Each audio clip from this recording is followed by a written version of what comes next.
Muy buenas tardes para todos, bienvenidos nuevamente a este espacio. Hoy nos está acompañando una persona muy especial. Nuestro conferencista del día de hoy es egresado del Colegio San José de la Salle de Medellín, ingeniero de sistemas, especialista en gerencia logística, magíster en ciencia política y doctor en filosofía. Adicional, es oficial del Ejército de Colombia. Se ha desempeñado como secretario de Hacienda del municipio de Medellín, alcalde encargado, fundador de la Secretaría de Productividad y Competitividad del Departamento de Antioquia y director departamental de planeación. Cuenta con 40 años de experiencia como catedrático en diferentes universidades en pregrado y posgrado. Y actualmente es rector de la Corporación Universitaria Lasallista. Con ustedes el doctor Pedro Juan González Carvajal. Doctor, bienvenido. Bueno, Danielita, muy buenas tardes para ti y buenas tardes para todas las personas que amablemente están sacando este espacio desde sus hogares para que interactuemos alrededor de un tema que sigue siendo el común denominador para todos, el futuro, el único pedacito de nuestras vidas que no hemos estrenado y que lamentablemente hoy pues está afectado por una circunstancia que ni los más previsivos tuvimos o tuvieron en cuenta. Ahora veremos cómo, por ejemplo, en la reunión de febrero del Foro Económico Mundial, donde usualmente uno de los resultados es el decálogo de los riesgos más inminentes sobre los cuales se debe tener precaución en el planeta, no mencionaron para nada ni el tema de la salud pública, ni mucho menos el tema de la pandemia. He titulado la charlita ¿Y ahora qué?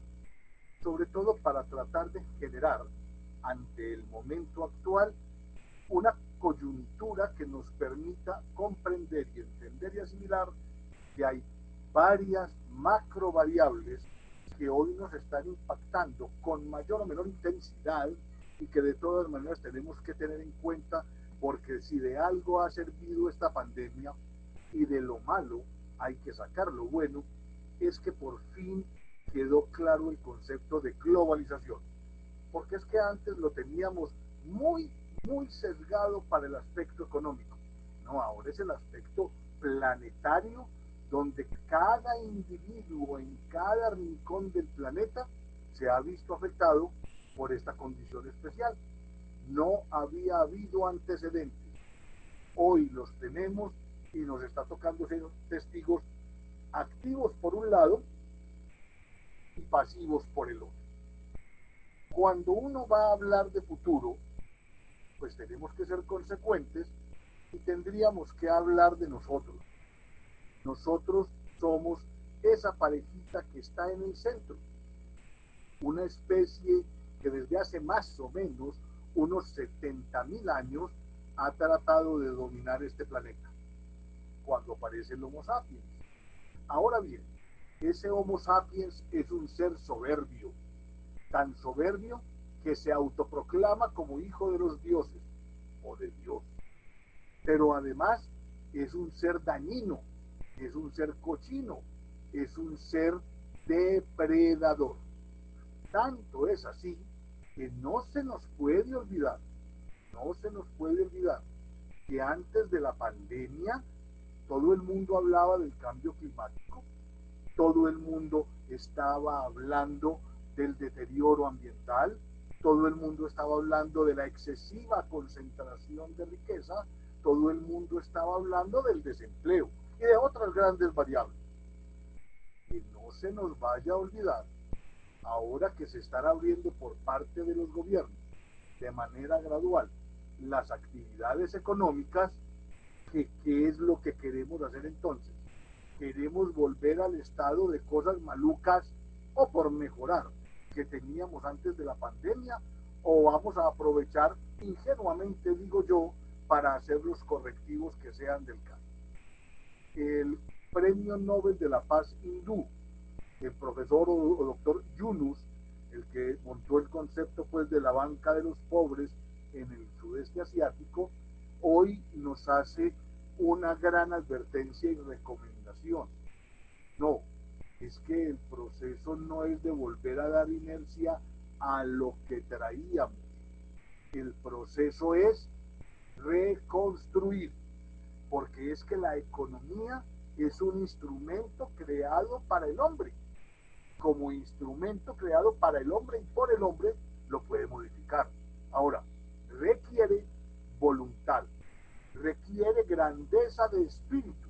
Hoy de los gobernantes debemos reclamar más grandeza de espíritu que grandilocuencia.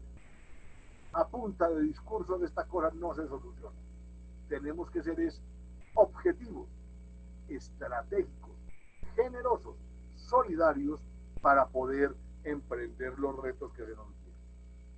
Acompañando a esta parejita están los compañeros de viaje, los animalitos, cuyo mapa genético es muy parecido al nuestro.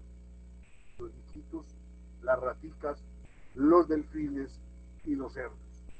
De cada uno de ellos, nosotros, el Hijo de Dios, tenemos un poco en común. ¿Qué hacían nuestros ancestros? Caminar. Es que el desprograme era absoluto, absoluto. Y así fue como se pobló lo que hoy conocemos, mirando hacia atrás, como Pangea. Y de alguna manera, estos homínidos, estos antropoides, que eran nómadas o nómades, cazaron, inventaron el fuego, se asentaron, aprovecharon la agricultura, construyeron ciudades y evolucionan hasta el punto en el que hoy estamos ubicados. No hay una ciencia más bella ni más ingrata que la paleontología. Cada que encontramos un huesito más viejo que el último, hay que volver a arrancar de cero. Entonces, no sé si ustedes recuerdan que hace unos 15 años se hablaba de Lucy, el esquelético de un antepasado que encontraron por allá en lo que hoy es Etiopía y que se consideró hasta ese momento como el ser más antiguo de nuestros ancestros, tal como nos conocemos hoy. Pues resulta que ya apareció otro, un señor que tenía este maxilar y que pareciera ser que es 50.000 años más antiguo que Lucy, o sea, 85.000, lo cual quiere decir que tendríamos que volver a barajar y volver a plantear nuestra posición en el planeta. El gran esfuerzo que hemos hecho los humanos, como diría el gran filósofo José Ortega y Gasset, es, después de que estamos conscientes que estamos en el planeta, nos quedan dos alternativas. La primera es suicidarnos y se acabó el problema, se acabó la madrugadera y la pandemia. Pero el otro es quedarnos.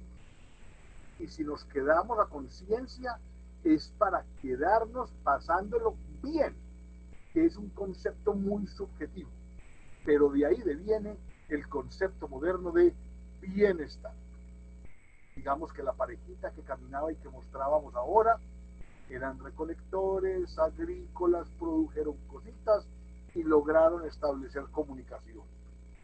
Y a través del tiempo generaron desarrollos alrededor de temas tan importantes como el lenguaje, que es una cosa maravillosa. Fíjense, para nuestro castellano, nosotros con 2 docenas de carabatos somos capaces de declararle el amor a la mujer que amamos o somos capaces de declarar la guerra o insultar a alguien. La escritura para dejar registro histórico, el sistema de numeración, la geometría analítica y el cálculo, la computación y otros tantos, porque no caben todos ahí. Hemos luchado en todas las épocas con mayor o menor fortuna para combatir el hambre, la peste, la guerra, en cualquiera de esos órdenes. Dicen a través de la historia que después de la peste, como en la que estamos hoy, viene la hambruna y después de la hambruna vendría el conflicto o la guerra. Ojalá no pasemos por esos tránsitos que ya han recorrido algunos antecesores. Los humanos, con su espíritu y su voluntad por dominar el mundo y estar bien, han tratado de compensar el hambre, la peste y la guerra con apropiación de la salud, de la felicidad y el desarrollo del poder. Salud, felicidad y poder que se contraponen al hambre, la peste y la guerra. Y hoy por hoy ha llegado a tal el sofistique y el nivel de desarrollo tecnológico que hemos alcanzado, que hoy estamos hasta pensando en la inmortalidad, en conseguir la dicha como un estado permanente y aproximarnos a los dioses haciendo creación de cosas, entre ellos la vida. ¿Gracias a qué? A elementos y desarrollos científicos y tecnológicos como la infotecnología, como la biotecnología, como la cognotecnología y como la nanotecnología, que las miraremos cada una de ellas con un poco más de profundidad más adelante. Esta imagen es conocidísima.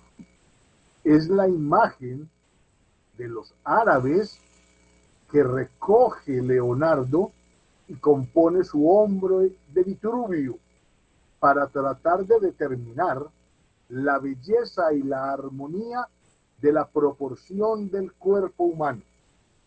Aparece el Renacimiento. Y ese Renacimiento entre 1300 y 1400, con epicentro en Florencia y en muchas otras partes, hace la siguiente reflexión. Se ha superado una epidemia como la nuestra. Y sobrevivieron algunos. La mortandad fue enorme, la mitad se fue. Sobrevivió la mitad. Y esos que sobrevivieron hablaron de dos acepciones del concepto de renacimiento. Renacimiento como una segunda oportunidad, un volver a nacer, o segunda posibilidad, colocar al hombre de nuevo como centro de la discusión, porque para Occidente el hombre estaba apagado, subyugado por el Imperio Romano. Entonces es volver a poner el centro de la discusión alrededor del hombre, que de pronto eso es lo que se nos viene ahora como oportunidad. Hoy yo no diría que hay que poner como centro al hombre, hay que poner como centro a la naturaleza para que el hombre pueda tener las condiciones y los hábitats saludables para poder desarrollar y seguir desarrollando su proyecto de civilización. A este hombre de Vitruvio hoy se le acompañan con otro tipo de reflexiones. En el 2015, Nueva Zelanda hace una cosa para mí bellísima. Es el primer país que reconoce a los animales como seres sensibles. O sea, seres que merecen ser respetados, que tienen derecho a ser respetados. Decía Freud en medio de sus reflexiones extrañas, un perro sabe, lo que pasa es que el perro no sabe que sabe. Y entonces ahí la dialéctica entra un poco a jugar y a trastocar nuestras relaciones con ellos. Fíjense en esta nueva posibilidad de observación del hombre de Vitruvio. Este es el hombre de Vitruvio contemporáneo, el actual, ya no es ciencia ficción. Yo soy de la cosecha de 1957, tengo 62 años. Por allá en los años 70, 80, hubo una serie de televisión muy simpática que se llamó El Hombre Nuclear. Después, yo no sé si por equidad de género, montaron La Mujer Nuclear. Pero la idea es que ese señor hombre nuclear era un piloto de aviación de prueba que tuvo un accidente el macho y lo reconstruyeron incorporándole partes de servomecanismos electrónicos en diferentes partes del cuerpo y adquirió pues unos atributos y unas condiciones muy distintas. Esto ya hoy no es ciencia ficción, esto es realidad.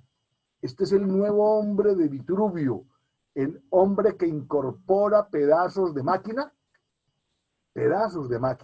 y que de alguna manera potencia, regula, corrige algún tipo de deficiencia o expectativa que tiene dentro de su organismo. No sé si recuerdan a Sofía. Sofía estuvo por estas tierras hace año y medio, 2. Estuvo en varios escenarios. Sofía es un robot sobre el cual ya se aplican los conceptos de inteligencia artificial.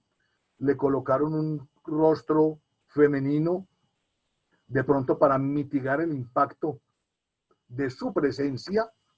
Lo cierto es que Sofía hoy tiene ciudadanía de Noruega.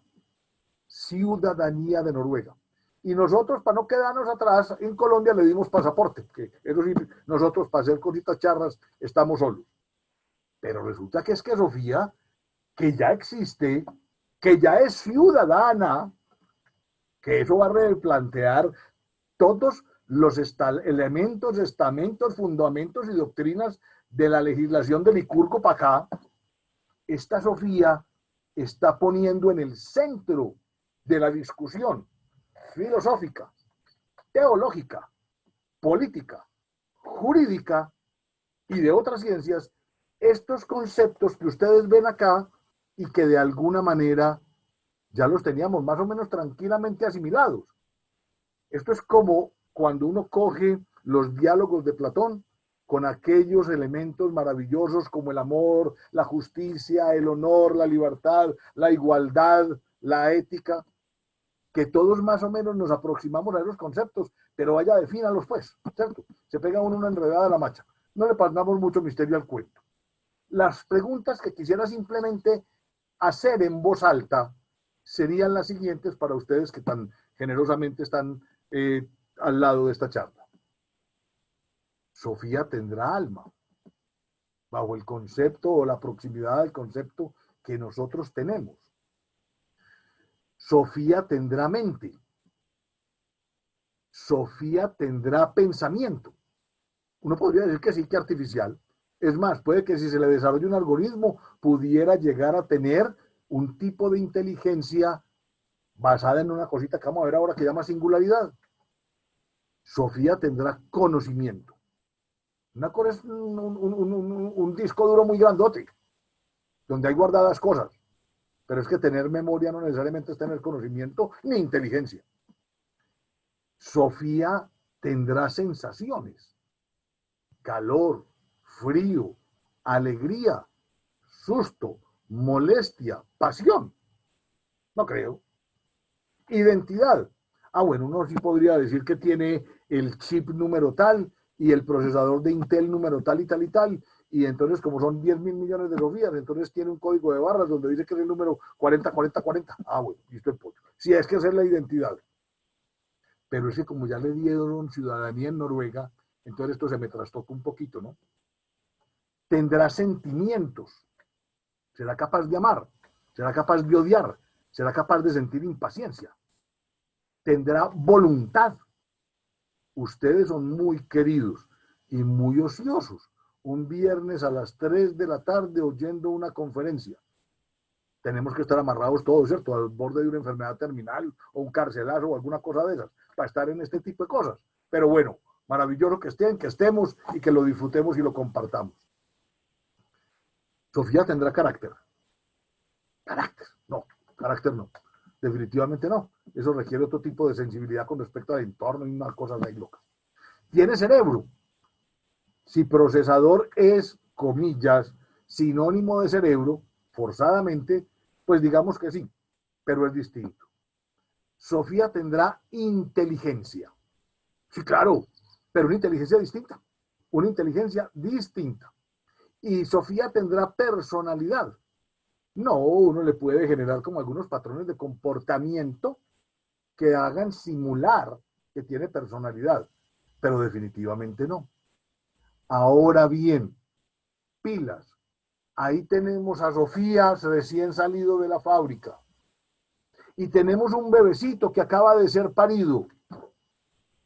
¿Cómo los educamos a ambos? ¿Cómo los incorporamos a la vida de nosotros a ambos?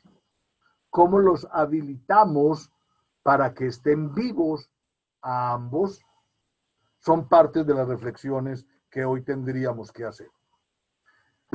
Este es hoy uno de los computadores más grandotes que hay. Obviamente de esto jamás le muestran a uno la verdad por razones de militares o estratégicas o alguna cosa. Este es el Watson de IBM, que está muy cerquita a lo que es es la computación atómica y que definitivamente tiene una capacidad de procesamiento pues de aquí a la luna, donde de pronto ahí sí nos ganan un poco a nosotros. Como ya le ganó Deep Blue a Garry Kasparov en un encuentro de ajedrez memorable hace por ahí unos 30 años ya, 30 años. Garry Kasparov era el campeón mundial de ajedrez del momento, un peso de aquí a la luna, aceptó el reto, arrancaron la competición y a los 6 movimientos Deep Blue jaque mate a Garry Kasparov. El campeón del mundo. Le preguntaban después a Garry Kasparov, ¿usted volvería a tener un encuentro con Deep Blue? Y decía él jocosamente, no, pues claro que sí, ni más faltaba. Eso sí, me dan un martillo y ojalá bien grande, porque no hay posibilidad de ganarle.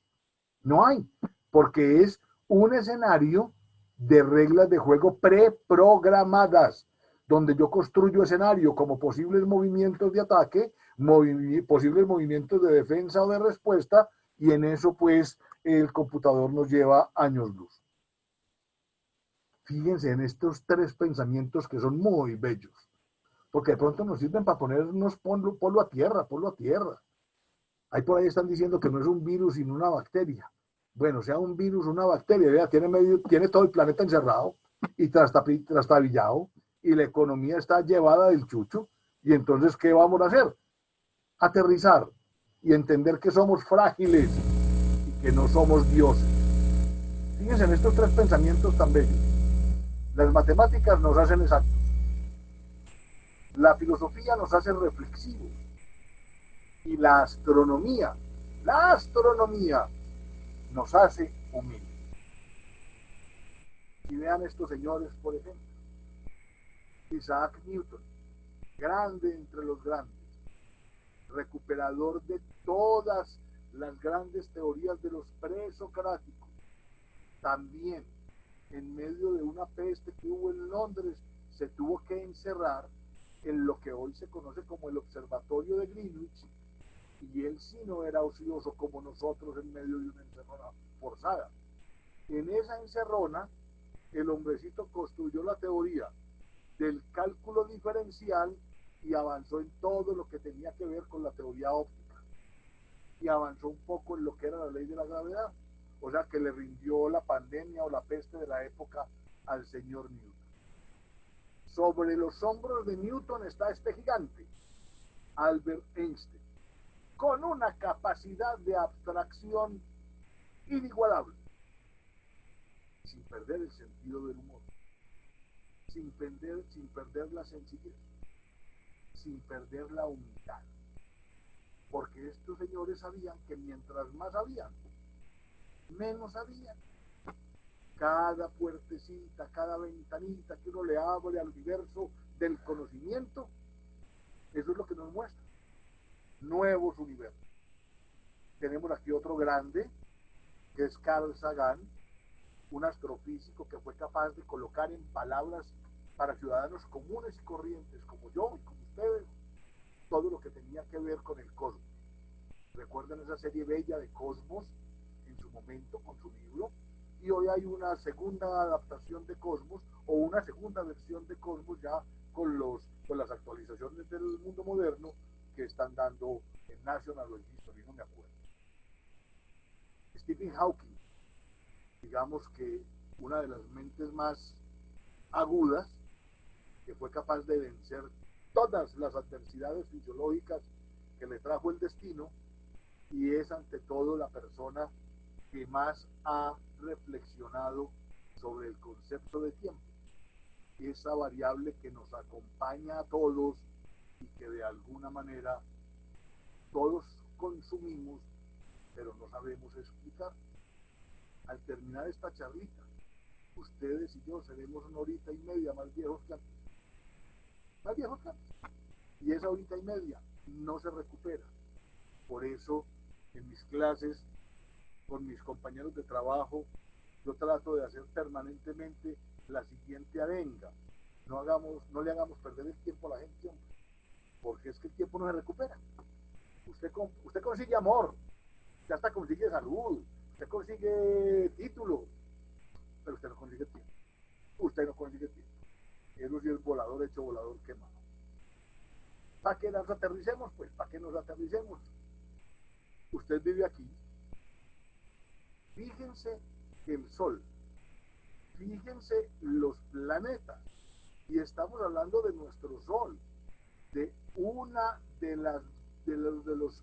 los soles de una de las galaxias de nuestra Vía Láctea, sobre las cuales hay Hijuemín.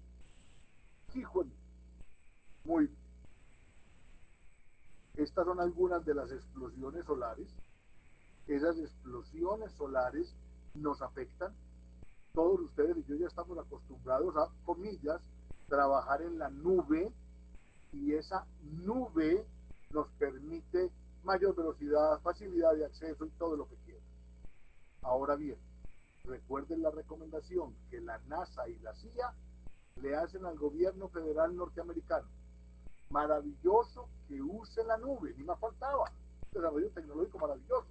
Eso sí, tenga la previsión de mantener backup en tierra, porque ante los efectos de las explosiones electromagnéticas del Sol, nadie puede garantizar la estabilidad de la ionosfera en el ciberespacio.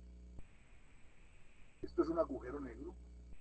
Detrás de eso hay miles de millones de fotos organizadas por algoritmos computacionales, pero de alguna manera sirve para demostrar, hace 2 años, algo que previó Einstein hace casi 100, la existencia de los agujeros negros o de los quarks, sobre los cuales apenas hoy tenemos demostración científica. Este es el transbordador, la Estación Espacial Internacional, con un transbordador acoplado. Recuerden que la Estación Espacial, dicen algunos, que ha sido el ejercicio de logística más importante que hemos tenido en el planeta, porque es que tiene como 17 componentes grandes y cada componente fue hecho por un país distinto. Y esa cosa había que ensamblarla arriba, ¿cierto? Entonces eso era pues una precisión requerida y exigida absoluta. Esto es un ejercicio que estamos viviendo hoy. Es una sonda espacial que la NASA está mandando hacia el Sol, estrenando materiales. Todos son materiales artificiales para evitar que el Sol la derrita, pero no solamente derrita el cascarón, sino que derrita los equipos que lleva, las cámaras fotográficas, los sensores, los radares, los sonares, todo lo que implica una imagen como esta. Esto es bellísimo. Este es nuestro robot que está en Marte hoy tomando fotos como loco. Nosotros aquí sentados y él allá tomando fotos. Algún día nos mostrarán cositas importantes que nos pueden servir de alguna manera. Hoy por hoy, lo que tenemos como cotidianidad es que los procesos educativos, administrativos, gerenciales, militares, políticos, religiosos, de alguna manera han servido para uniformizar, homogenizar la forma de comportamiento y, ¿por qué no?, del pensamiento macro de la mayoría de los humanos. A eso los intelectuales hoy lo llaman los relatos. Y dicen también estos intelectuales que una de las crisis grandes que tenemos hoy en el mundo, fuera de la pandemia, es que tenemos crisis de los relatos. Y los relatos eran como las macroteorías que explicaban lo económico, lo teológico, lo físico, lo económico, lo político. Y ya ninguna como que está respondiendo. Ahora, peor, no aparecen relatos alternativos. Entonces vamos a tener que refreír los anteriores. Y los anteriores demostraron que sí, sirven para orientar, para organizar, pero han generado una inequidad a nivel mundial que no tiene antecedentes en ningún otro momento de la historia. Esto que vemos acá es un cerebro híbrido. Es el cerebro al cual ya se le pueden incorporar chips. Biotecnología, neurociencia aplicada en hardware para tratar de activar, mejorar, corregir deficiencias neuronales a partir de pulsos eléctricos, como quien pone, por ejemplo, un marcapaso. eso ya lo tenemos, eso ya no es ciencia ficción y eso hace parte de nuestra cotidianidad. Uno de los ejercicios más importantes que estamos pudiendo observar y gracias a esta pandemia es que de alguna manera el planeta no se ha suspendido del todo, no se ha parado del todo, no se ha detenido del todo gracias a los medios de comunicación. Fíjense que ustedes y yo hoy a esta hora podemos estar compartiendo algo, pero gracias a que tenemos una herramienta que se llama Zoom, a que tenemos una plataforma de hardware y de comunicaciones que ofrece la Corporación Universitaria Lasallista y la plataforma de computación y de comunicaciones que ustedes tienen desde sus lugares, pero también porque hay un internet, que es una cosa que nos ayuda a un montón de trámites, pero sobre todo, y que no se nos olvide, porque hay energía eléctrica, ¿cierto? Porque donde esta vivencia la tengamos sin energía eléctrica, apague y vamos. ¿Cómo terminamos pues el semestre? ¿Cómo nos comunicamos? ¿Para qué el internet? Cosas de impacto. Ahora bien, el ejercicio de comunicaciones más importante que se está haciendo en la actualidad en el mundo tiene que ver con el ejercicio de la telepatía. Así como lo oyen, la telepatía. Y ya se hicieron experimentos exitosos. Un señor en Nueva York está sentado al frente de un computador con un montón de cosas colocadas sobre la cabeza, de nodos. Y en Nueva Delhi hay otro, con otro aparato de computador, de computación, y también con nodos. Y ya está registrado cuando el señor de Nueva York le transmite algún mensaje al de Nueva Delhi, cómo llega donde el señor de Nueva Delhi y cómo el señor de Nueva Delhi le contesta. Eso parece brujería, eso parece ciencia ficción. Lo que pasa es que el nivel de elaboración y de sofistique que estamos teniendo a nivel tecnológico casi que frisa en la aberración, porque es algo absolutamente meticuloso, algo que podría sonar casi que estrambótico. Ustedes y yo ya estamos acostumbrados a mirar mapas como estos. Lo llamáis que mapa mental. Mapa mental. Cuando yo estaba chiquito también hacíamos de esto, pero no le poníamos tantos nombres extraños.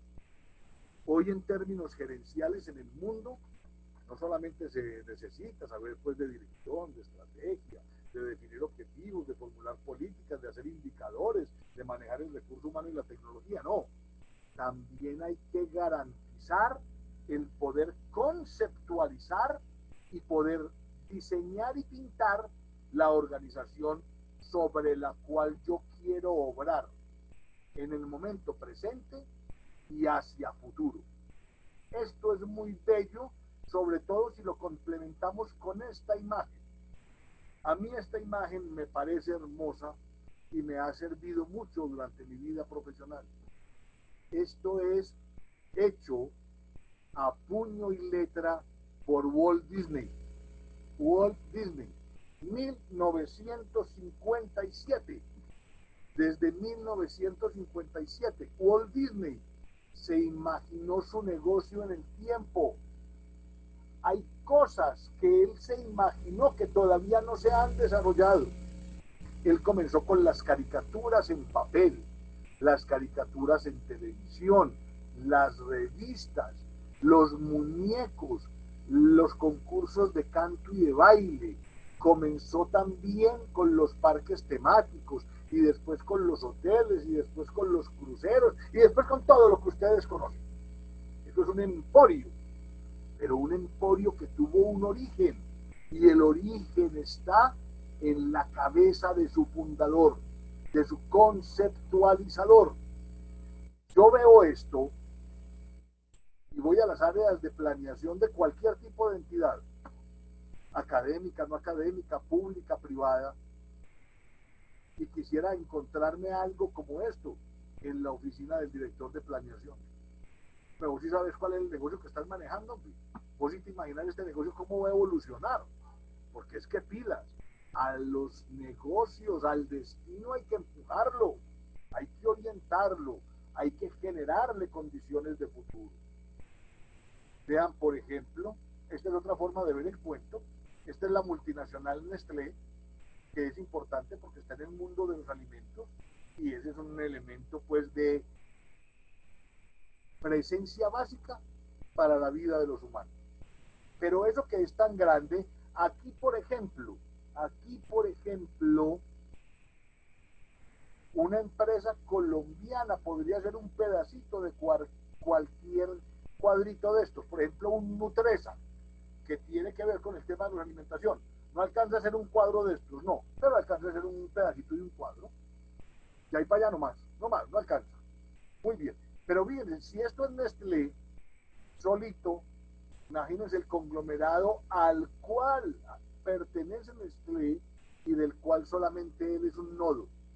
Ahí es donde tenemos que empezar a dimensionar en términos globales nuestra capacidad real de sobrevivir, el ser y el estar en medio de una competencia abierta.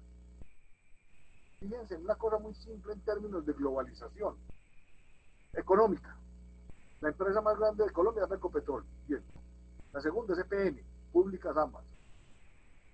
Cojan los estados financieros de EPM. Y hoy que el dólar más o menos está a 4.000 pesos, lo estoy redondeando, dividan cada una de las cuentas grandes por 4.000. Queda dolarizado el estado financiero de EPM. Ese es el real tamaño de EPM en el mundo. Y entonces uno la ve mucho más chiquita, ¿o no? Pero para que la cosa sea más dolorosa y para que salgamos descontrolados, pues, para enfrentar la pandemia, cojamos el salario de cada uno de nosotros y dividámoslo por 4.000. Esa es nuestra capacidad de ingreso en un mundo global. Entonces también es una aterrizada complicadita. Muy bien. Este es el esquema de modelo de negocio de Netflix. Y esta es una imagen bonita en términos de logística. Y no es una cosa muy nueva, esto es de los años 95-2000.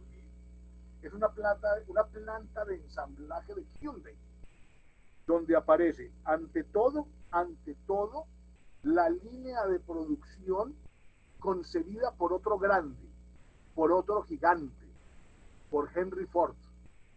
Que Henry Ford no solamente se inventó la idea de un automóvil, sino de sus componentes. Es que a él le tocó imaginarse un motor para un carro, porque es que antes no había, y un sistema de frenos, y un sistema de luces, y un engranaje, y no sé qué. Pero después de que se inventó todo eso, ¿y cómo producirlo para que se rinda? La producción en serie y la línea de producción. Pues aquí hay una línea de producción robotizada. Ya eso es común para no botar corriente. Ahora, les llamo la atención sobre lo siguiente. Aun cuando lo que se ve es muy bonito y descrestador, lo más descrestador es lo que está por aquí, por fuera de la imagen. ¿Por qué? Porque es que estos brazos robotizados, después de que colocan lo que les corresponde colocar, tienen que volver a mirar hacia atrás, recoger lo que necesitan para volvérselo a poner al carro que viene. Entonces son 17 tornillos. Al otro lado tiene que haber 17 tornillos, no 16, ni 15, ni 14 y medio. Y tienen que ser del calibre que son y ubicados en la forma que son. Eso sí es una verdadera logística. Eso sí es tiempos y movimientos, para que vean, no hay nada nuevo sobre el sol. Por eso el concepto de futuro también lo tenemos que entender así. Esto es una cosa muy miedosa. Yo soy ingeniero de sistemas.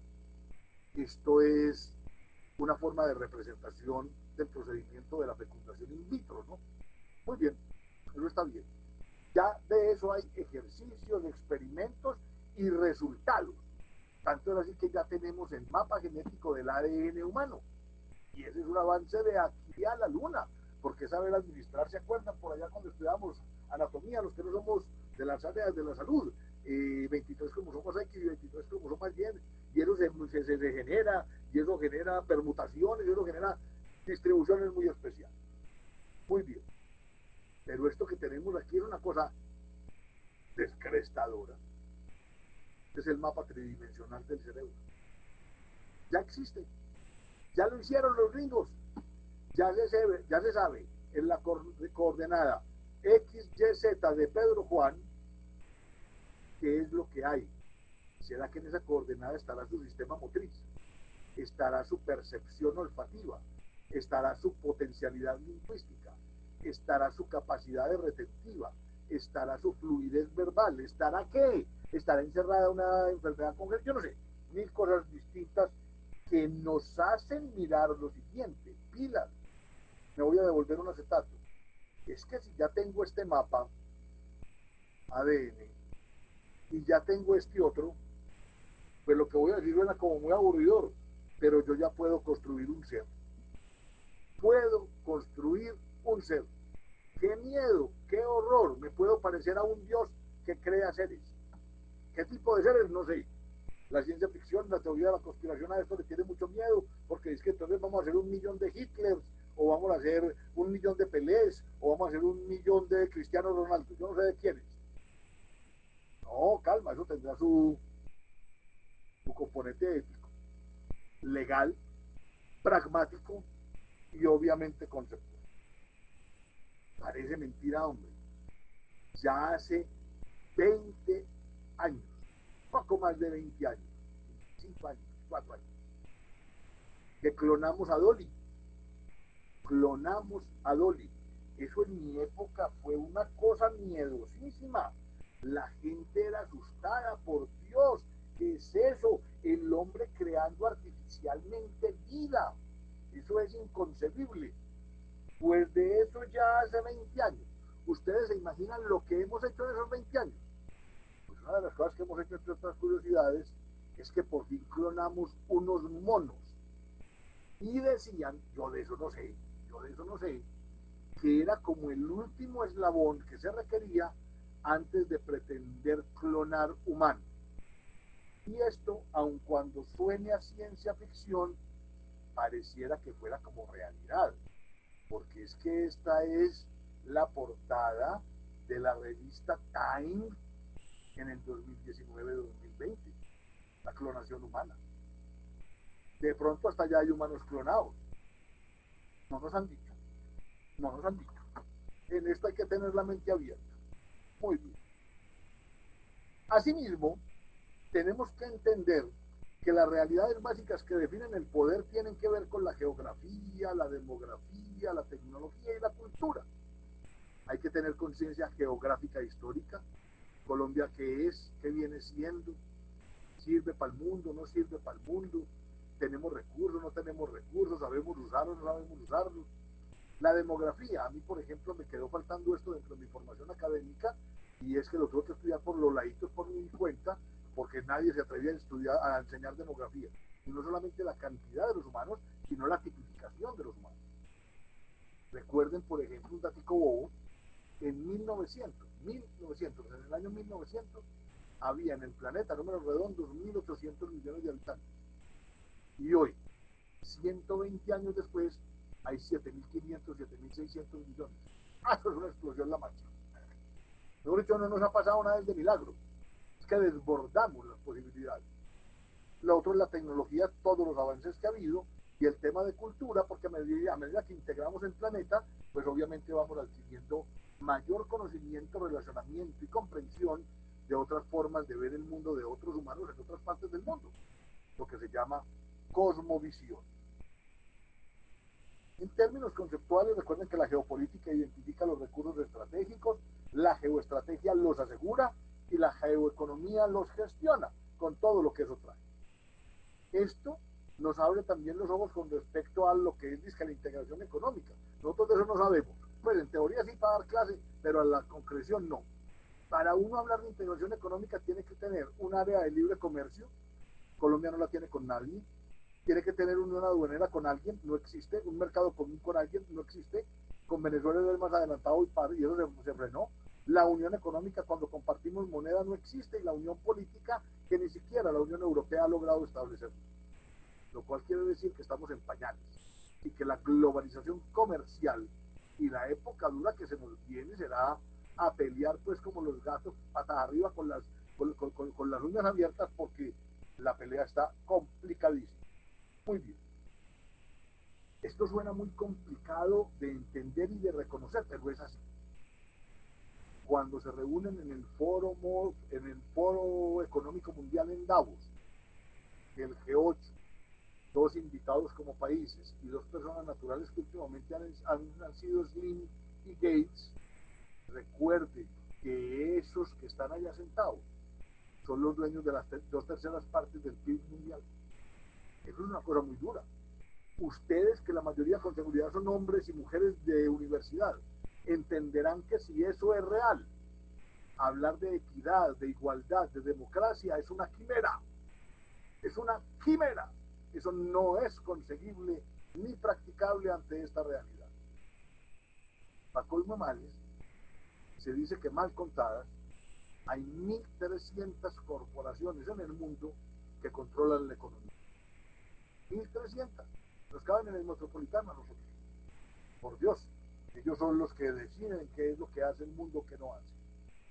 Es un mapa que algunos de pronto lo habrán visto, es un mapa del Banco Mundial que trata de establecer una correlación entre el tamaño de los países y su contribución a la riqueza mundial.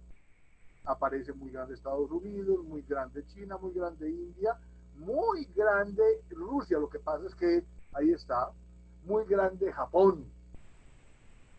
No está la mayoría de los países de África. Fíjense que desaparece toda Centroamérica y solamente quedamos algunos países de África, del sudeste asiático y de Sudamérica por los recursos naturales que tenemos, sobre todo el agua.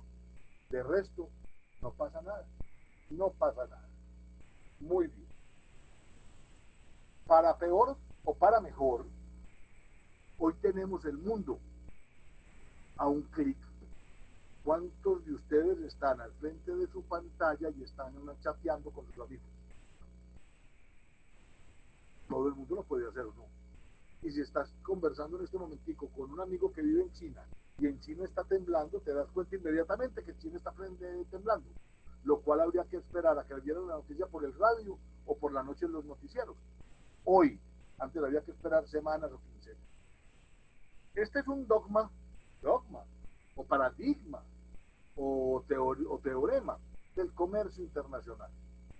Usted en la vida no recibe lo que merece, no lo que negocia. Y eso suena muy duro porque es que el tamaño de los competidores es disímil. Antes los boxeadores peleaban por categorías.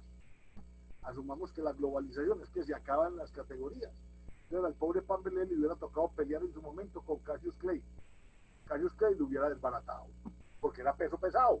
No porque fuera malo Pambelé y no faltaba, sino porque hoy no hay categorías. Entonces Colombia tiene que competir tú a tú con China, tú a tú con Alemania, tú a tú con Haití, tú a tú con Norteamérica. Esa es la globalización económica. Este es un dato muy complicado que nos servirá para entender parte de lo que se nos viene. Este es el señor Pascal Lamy, exdirector de la Organización Mundial del Comercio. O sea, el dueño de las galletas, pues. TLCs bilaterales no le sirven a los países en desarrollo. Y nosotros como locos firmando TLCs, recuerden que tenemos casi 15. Entre otras cosas, nadie nos ha dado cuenta cómo vamos con ellos, ¿no? Muy bien. Entonces los TLCs bilaterales no le sirven a los países de desarrollo. Pues claro que no, hombre. Si es una competencia desleal contra los poderosos. Muy bien. Este es, de alguna manera, el ejercicio o el estado del arte con el que se presenta un país a competir mundialmente. A la izquierda vemos tratando de simular como la evolución del Homo erectus. Aquí tenemos un antepasado donde solamente tenemos países que extraen materias primas y como tal las venden. Algunos otros países que de pronto le hacen una pequeña transformación a lo que sacan. Y están por último los países que son los dueños del conocimiento, de las patentes, de los bienes de capital. Eventualmente hay obviamente intersecciones entre unos y otros. Hoy se habla de Asiamérica, la gran cantidad de inmigrantes asiáticos en Norteamérica, sobre todo a nivel estudiantil. Europa y USA, Japón, como los baluartes del mundo occidental hoy, cuando lo asociamos a capitalismo y cuando lo asociamos a democracia. Pero hoy hablamos de Chindia. Fíjense que es que esto es una cosa del otro mundo. No se mantienen de amiguitos. Estados Unidos se ha especializado en que siempre tengan conflictos aquí en las fronteras. Porque es que el día que le junten India con 1.100 millones de habitantes y China con 1.500, bajando la cifra, son 2.600. Y 2.600 es más o menos la tercera parte de la población mundial, redondeando la división. Un mercado común autónomo y autárquico. Eso es otra cosa distinta en términos de macroeconomía. Hoy se habla de China-África. Las inversiones que está haciendo China comprando tierra en África parece que son muy grandes, de eso también a uno le cuentan muy poquito. ¿Y por qué le interesa a China la tierra de África? Primero, para cultivarla. Y segundo, acuérdense las grandes riquezas mineras de África, incluyendo diamantes, hasta lo que hoy llamamos tierras raras, de donde salen todos los minerales que hoy se utilizan para las baterías que permiten la movilidad. Este mapa me parece a mí muy simpático, este cuadro, porque este es fresquito. Este fue el cuadro de riesgos que entregó el Foro Económico Mundial en febrero. En febrero, todos los grandes brokers de seguros en el mundo son pendientes de este cuadro para ellos ver cómo organizan sus tarifas a nivel planetario. Pero fíjense de qué se habla: de confrontaciones económicas y fricciones entre los poderes grandes, polarización doméstica en lo político, olas de extremo calor, cambio climático, destrucción de ecosistemas naturales, cambio climático, ciberataques, proteccionismo y guerras de comercio, agendas populistas y nacionalistas, ciberataques a los bancos, recesión en las economías mayores e incendios incontrolables. Les quedó faltando este bichito. Les quedó faltando este bichito. Pero como uno a estas alturas del partido, pues ya no lo pueden coser a uno a 3 aguas o a 4 aguas. Sería que se les olvidó, sería que conscientemente no lo quisieron mostrar. Es que el ejercicio del poder es muy complejo, sobre todo en el manejo de las macro decisiones para poder manejar el mundo. ¿Sobre cuáles megatendencias estamos trabajando hoy? Decía Abraham Lincoln, la manera más confiable de predecir el futuro es crearlo, no se ponga con pendejadas. Ustedes y yo fuimos creados por nuestros papás, inicialmente, y después nos entregaron a las escuelas y colegios, y algunos fuimos afortunados y caímos en manos, por ejemplo, de la Corporación de los Hermanos Cristianos, de la congregación. Qué maravilla, para mí ha sido el baloto más grande de mi vida. Pero ningún papá hizo curso para ser papá, ni ninguna mamá. Fue a punta de reventar amor y de improvisación, y de recoger y capitalizar aquello con lo que nuestros abuelos los criaron a ellos, y a sus mis abuelos y siga de para atrás. Y así se conformaron nuestras verdades, nuestras creencias y nuestro conocimiento. Ahora, y reitero, como ustedes son hombres y mujeres de universidad, comprenderán que el mundo real nos exige el libre pensamiento. ¿Y qué es el libre pensamiento? Hombre, crea lo que le dé la gana. Oiga todo lo que dicen, lea todo lo que dicen. Usted ya verá si está de acuerdo o en desacuerdo, si deja que eso se radique en su cerebro o no. Eso sí, no le ponga talanquera a la entrada de cualquier idea, por extraña que parezca. No dogmas, no tradiciones, no paradigmas, no, eso bloquea el pensamiento. Y ustedes y yo como académicos hacemos parte de la humanidad de la razón. Y la razón exige evaluación, prueba, contrastación, demostración. Por eso aparece el conocimiento. Ese conocimiento que cada vez estará más integrado. Es que desde chiquitos, ahora que hablan tanto de redes, es que ¿qué hemos hecho ustedes y yo desde chiquitos? Crear nuestra propia red social en Facebook. El papá, la mamá, los hermanitos, los primitos, las tías, los tíos, los abuelos, los vecinitos, los compañeritos de clase, los amigos de los compañeritos de clase, y crezca, hasta los 5.000 que tiene usted hoy como nodos conocidos. Ahora, puede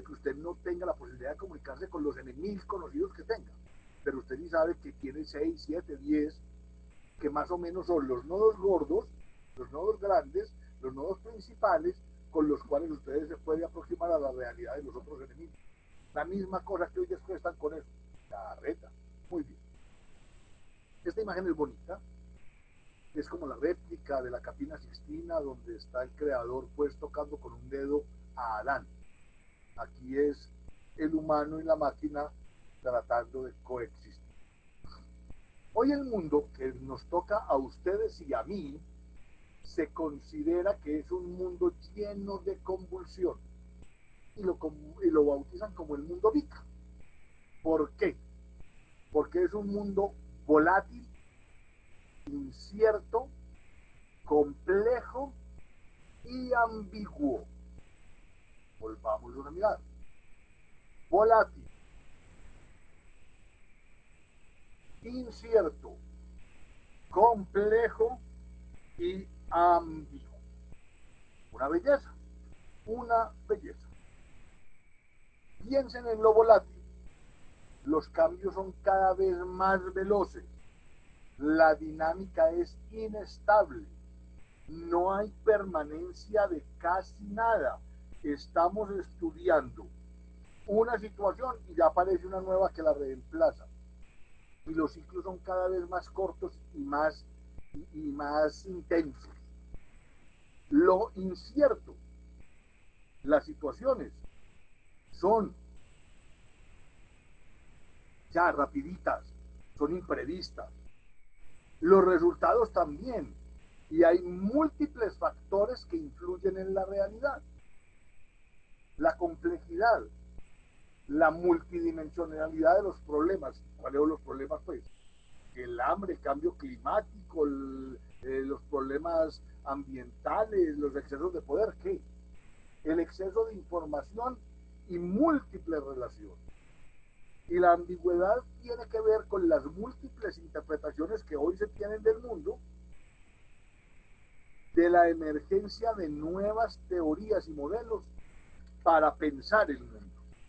Y entonces, ¿usted qué hace con todas las nuevas teorías y todos los modelos? Usted se alcanza siquiera a pillarse, si alcanza a discutirlas, si alcanza a discernirlas, compararlas, evaluarlas y apropiarlas. Y las que ese es el gran reto de nosotros los académicos. Cuando hoy, por ejemplo, empleando un término que se utiliza en tecnología, requerimos hacer cada vez más y de mayor intensidad lo que se llama vigilancia tecnológica en todos los frentes con respecto a todas las teorías, en todos los aspectos que ocurren. Pues recuérdense del mundo VICA y su turbulencia. Hoy tenemos la realidad de que el mundo será cada vez más urbano. Hoy se espera que el 80% de la población viva en ciudades de aquí al 2050 y en Colombia el 88%. Ave María, entonces ¿quién va a quedar en el campo? Muy poquita gente, muy poquita gente. Ahora la gente está en buenas condiciones, regulares condiciones, podrá coexistir con la agroindustria. Se verá que la agroindustria de verdad se potencia, porque tenemos que seguir comiendo. Es que hoy estamos todos muy tranquilos, porque con restricción o sin restricción, con pico y placa o pico y cédula, usted va a un supermercado y hace fila y se demora, pero encuentra cosas. Y el día que tenga dinero y no tenga cosas para comprar, la cosa ya es distinta, ¿cierto? Esa es la reflexión macro que se nos ofrece en este momento. ¿Qué haríamos nosotros sin nuestros campesinos colombianos hoy? Tan botados, tan marginados, tan maltratados, tan mal cuidados, tan aporreados, tan asesinados. Por Dios. La población se está volviendo cada vez más vieja. ¿Por qué? Porque es que las nuevas generaciones quieren tener poquitos hijos. Por 1000 razones. Es respetable. La población está envejeciendo. Y si las dos cosas se suman o coinciden en el tiempo, pues se genera una inversión en la pirámide demográfica, lo cual generará, por ejemplo, en algunos países, como Japón y como Alemania, que llegue un momento de tiempo en que van a tener más viejos que jóvenes y van a tener que, comillas, importar humanos, aceptar inmigración para que les manejen el aparato productivo. Esa es una cosa muy compleja. sobre la cual no teníamos tampoco alguna conciencia. Ahora, la distribución demográfica en la geografía y las tasas de fertilidades, pues recuerden que también están viciadas por aspectos socioeconómicos, ¿cierto? Mientras más pobre la gente, más se multiplica. Parece que es un mecanismo de defensa para que el instinto de conservación opere, como trataba de explicar Darwin. Somos una humanidad cada vez más excluyente social, económica, política y ambientalmente. ¿Qué hacemos? Pues tratamos de buscar argumentos para demostrar lo contrario, pero muy difícil. También los números demográficos enredan la cosa, ¿cierto? Porque es que es el momento del mundo en que más humanos ha habido vivos al tiempo. 7.000 y punta, 7.500. Entonces también es el momento del mundo, porque la base es muy grande en que más muertos por diarrea hay, según la Organización Mundial de la Salud. Y donde más gente hay carente de agua potable, y sin acceso a la educación, y sin acceso a la salud pública básica. Listo, eso tiene sus cosas. Un mundo con recursos críticos cada vez más escasos. Imagínense nosotros encerrados y sin agua. La pereza, pues eso sería muy aburrido, muy aburrido.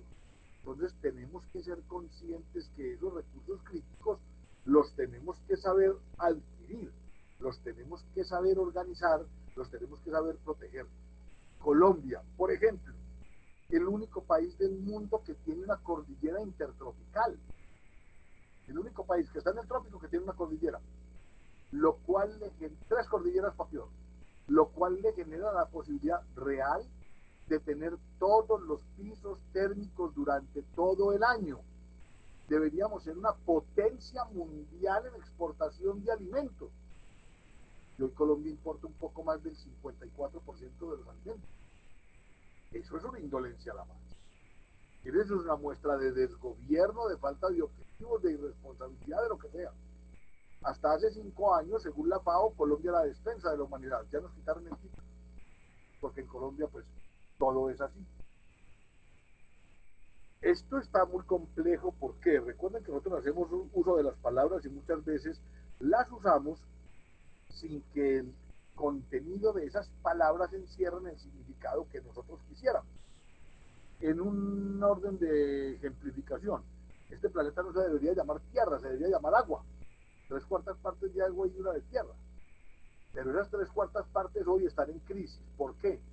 Porque se está calentando, se están acidificando, o se están volviendo más ácidos, lo cual implica que se les acaba el oxígeno, y entonces adiós pescaditos, adiós comida. Pero si se calienta, las corrientes subterráneas se trastocan todos los impactos ambientales grandes, que tienen que ver desde el sentido y la intensidad de los vientos, las corrientes submarinas y obviamente los ciclos de evaporación y de lluvia. Hoy ya aparece esta cosa que es miedosa, lo que llamamos hoy como singularidad tecnológica, y es la posibilidad, a partir de un algoritmo inicial, algo que prenda la mecha, que el servomecanismo, el computador, el procesador, pueda desarrollar automática y autónomamente algoritmos que él requiera. Pero sí parece como de ciencia ficción, ¿cierto? Es como los computadores que van a dominar el mundo, ¿cierto? Entonces eso, ¿será verdad? ¿Será mentira? ¿Será ciencia ficción? ¿Será que las películas nos anticipan un poquito en el tiempo lo que va a pasar para que cuando pase no nos coja como de sorpresa? Porque es que un montón de películas con aerolitos, que un montón de películas con pandemia, que un montón de películas con dominio de las máquinas, que un montón de películas con un montón de bobadas, ¿cierto? Y va uno a ver y ni tan bobadas. Muy bien. El mundo está cada vez más interconectado y lo será más, para bien o para mal. Y ahí lo jurídico entra en encrucijada. ¿Por qué? Porque todos reclamamos mayor derecho a la información, pero también, sobre todo los seres conscientes, reclamamos mayor derecho a la intimidad y a la privacidad, la cual se pierde cuando estamos en un mundo abierto donde los bancos de datos de todas las entidades, a pesar pues de las reservas y a pesar del respeto por la privacidad de los datos, existen. Entonces somos un mundo hiperconectado. En teoría, se supondría que cada vez tendremos un mundo más digital y democrático. Y yo creo que posiblemente hacia allá vamos, pero eso implicará que cada ser humano tenga celular y que cada ser humano tenga computación. Recuerden algunas de las experiencias que nos ha dejado esta pandemia con las casas, independiente de la buena voluntad del estudiante, del profesor, que haya computador en la casa y que el computador de su clase por telecharla, puede que en la casa no haya sino un computador, pero el papá y la mamá lo necesitan también para el teletrabajo. Y hay 2 o 3 hermanitos que también están estudiando y necesitan de recibir sus clases. Entonces necesitamos casi que garantizar la existencia de un computador por humano y un celular por humano. Eso es cuestión de voluntad. Por eso decía el señor Negroponte por allá hace unos 15 años que él necesitaba en el mundo, él era el asesor tecnológico de Clinton, que él necesitaba que en el mundo existieran computadores de $10 para podérselo entregar a todo el mundo. Muy bien. Hoy hay un mundo cada vez más multipolar, multipolar que implica que hay demasiados nodos compitiendo. Obviamente hay un nodo grandote que le llama Estados Unidos, otro nodo grandote que le llama China, otro nodo grandote que le llama Rusia, un nodo no tan grandote hoy como Japón, un nodo en crisis como es Europa sumada, un nodo chiquito para nosotros como es Brasil hoy llevado. Y bueno, se juntan, se intersectan. ¿Se acuerdan de la teoría del conjunto? Lo que hay que pillar son las intersecciones para saber yo al lado de quién estoy. ¿Cuáles son las grandes fuerzas que están manejando hoy la humanidad? Las veíamos ahora. La nanotecnología, la miniaturización extrema, la biotecnología, la mezcla de la biología y la tecnología computacional e informática, la infotecnología con todo lo que tiene que ver de procesamiento, distribución, comunicaciones, almacenamiento, salvaguardia, y la cognotecnología como la capacidad de entregarle conocimiento a otro de manera total, parcial, mecánica, artificial, chips, singularidades, inteligencia artificial, cosas. Tendencias. Todos manejamos esto empírica e intuitivamente. El Big Data, hoy acompañado por el Little Data, el coger a Pedro Juan y tenerle toda la información, la movilidad, la nube y la inteligencia artificial que está comenzando a llegar casi a todos los aparatos electrodomésticos.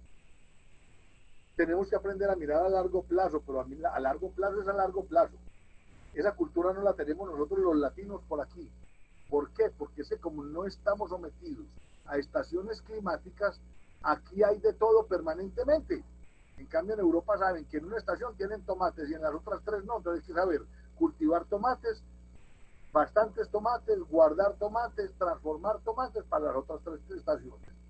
O sea que el concepto de ahorro, y si no de ahorro, si de previsión, está incorporado genéticamente.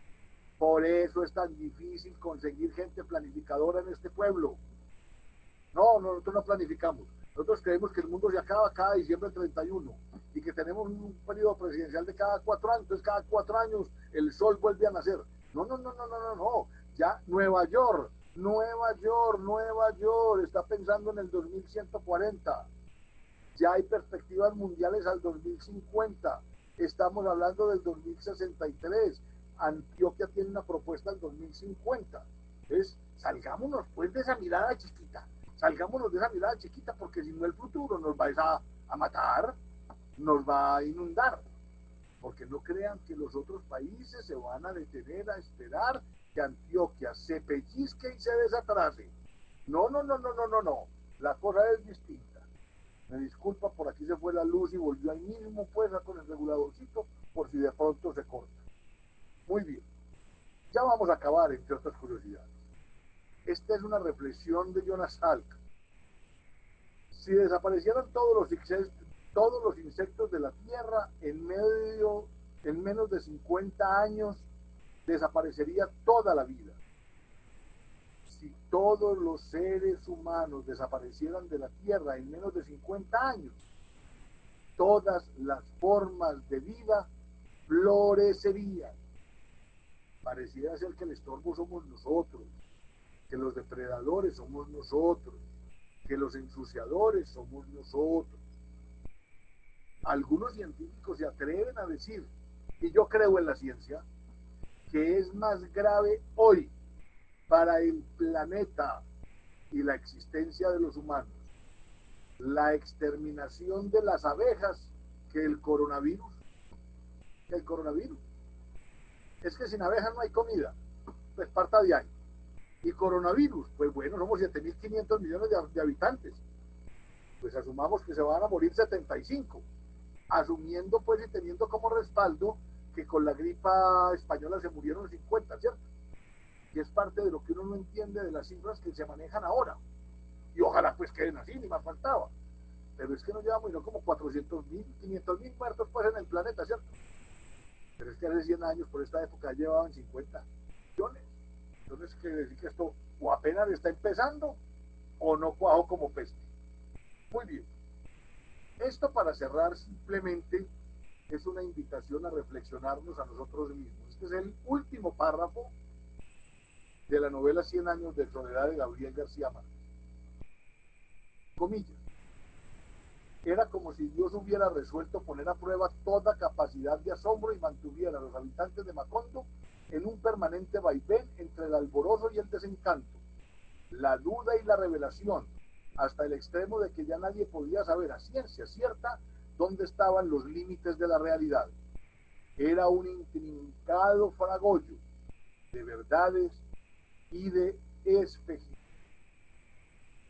Qué bueno que en este momento del tiempo la tecnología permite que nos comuniquemos.